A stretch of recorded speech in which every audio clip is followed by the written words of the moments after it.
आम्हीच ते वेडे ज्यांना आस दिवस.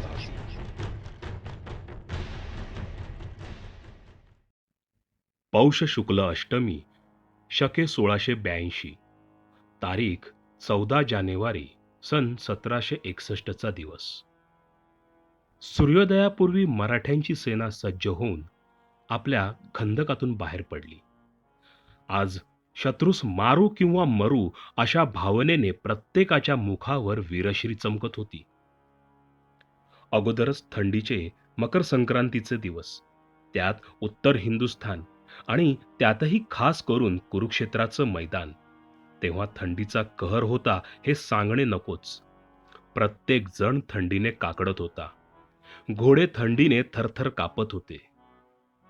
पण क्षणभराने प्रत्येकाच्या अंगात उबारा खेळू लागला. श्रीमंत भाऊसाहेब आणि विश्वासराव घोड्यावर बसून हळूहळू फौजेच्या मुख्य निशाणाकडे चालले होते.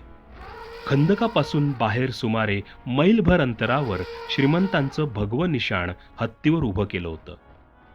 भाऊसाहेब आपल्या मुक्कामी स्वार झाले आणि त्यांनी सर्व सरदार व पथकदार मंडळींना आपापली फौज खंदकाच्या बाहेर काढून स्वतः निशाणाजवळ येण्याविषयी हुकूम केला. फौजेचे सर्व सरदार आणि हुद्देदार त्यावेळेस निशाणाजवळ जमा झाले.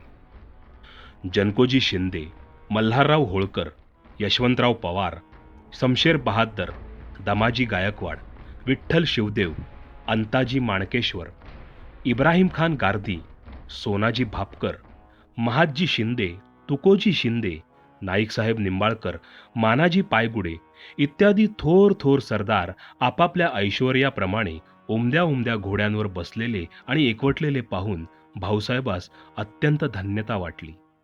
त्यांचं हृदय उचंबळून आलं. त्यांनी बोलण्यास आरंभ केला. सरदार हो, हे भगवे निशाण पुण्यप्रताप छत्रपती शिवाजी महाराजांनी आपल्याला दिले. त्यांच्या आशीर्वादाने या निशाणास पराजय ठाऊक नाही. तेव्हापासून या निशाणाचा जय होत होत आज या कुरुक्षेत्रात हे निशाण रोवले गेले आहे. या निशाणाच्या छायेखाली शेकडो ठिकाणी मराठ्यांनी मर्दुलकी गाजवली आहे. भरतखंडाच्या सार्वभौमत्वाला आपण योग्य आहो की नाही याच्या परीक्षेची आज हीच वेळ आहे आणि याच्या परीक्षेचे ठिकाणही हेच आहे. याच क्षेत्रावर पूर्वापार या गोष्टींचा निकाल होत आला आहे. कौरव पांडवांनी याच क्षेत्रावर परीक्षा दिली.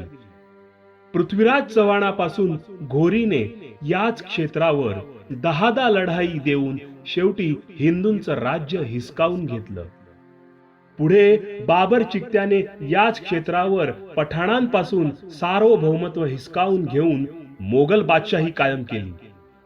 आणि आता त्याच बादशाहीचे संरक्षण तुम्ही करणार की गिलचे करणार याच्या परीक्षेचे आज हेच ठिकाण आहे.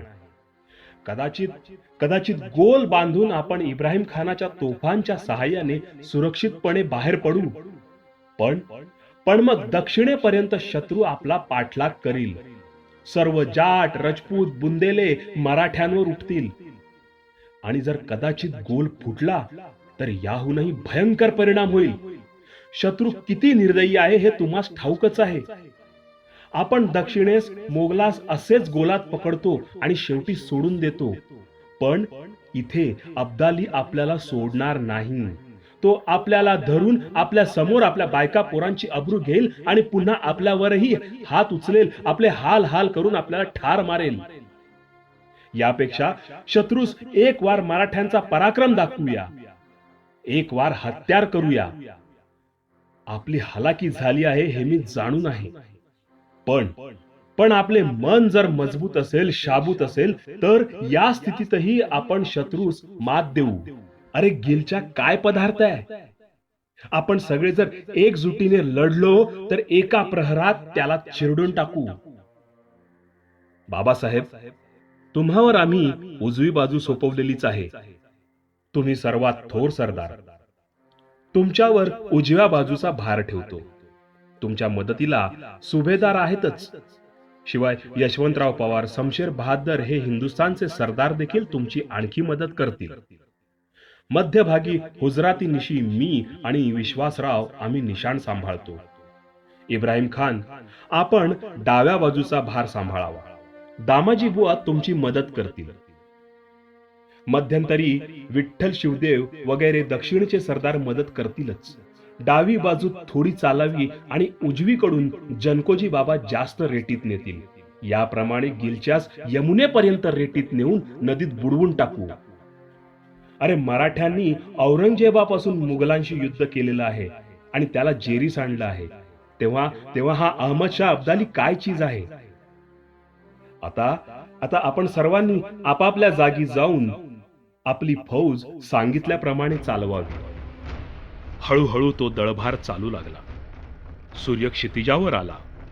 क्षणभरात एक लहानसे पण लांबच लांब ढग उठून सूर्यबिंबाचे दोन तुकडे झाल्यासारखे दिसले. पुन्हा थोड्याच वेळात चोहीकडे पांढरे निहार पसरून सूर्यबिंब दिसेनासे झाले. मराठ्यांच्या सैन्यावरही हे दुपार पसरले. याशिवाय लाखो माणसं आणि जनावर चालू लागली, त्यामुळे धूळ उडू लागली आणि संपूर्ण आकाश भरून गेलं. पश्चिमेच्या बाजूने कमी आणि पूर्वेच्या बाजूने जास्त, याप्रमाणे तास सव्वा तास फौज चालून खंदकापासून 2-2.5 कोस दूर आली. तेव्हा भाऊसाहेबांनी निशाण थांबवून एका जागी उभे केले आणि स्वार भालदार पाठवून सर्व सैन्य उभं करविलं. आता धूळ आणि धुकं कमी होऊन चोहीकडे स्वच्छ दिसू लागलं. क्षणभरातच चांगलं ऊन पडून मराठा सैन्य एका टोकापासून दुसऱ्या टोकापर्यंत सरासरी 3 कोसांच्या लांबीत फरा धरून उभे असलेलं भाऊसाहेबांना हत्तीवरून दिसलं. समोर दृष्टी टाकली तो गिलच्याचंही सैन्य लढाईच्या तयारीने 1 मैल अंतरावर उभं आहे असं त्यांच्या नजरेस पडलं. हे पाहून भाऊसाहेबांनी तोंडात बोट घातलं. अहमदशाह अब्दालीस बेसावत पकडीन अशी त्यांना आशा होती, पण ती आशा त्या धुक्याबरोबरच लयास गेली.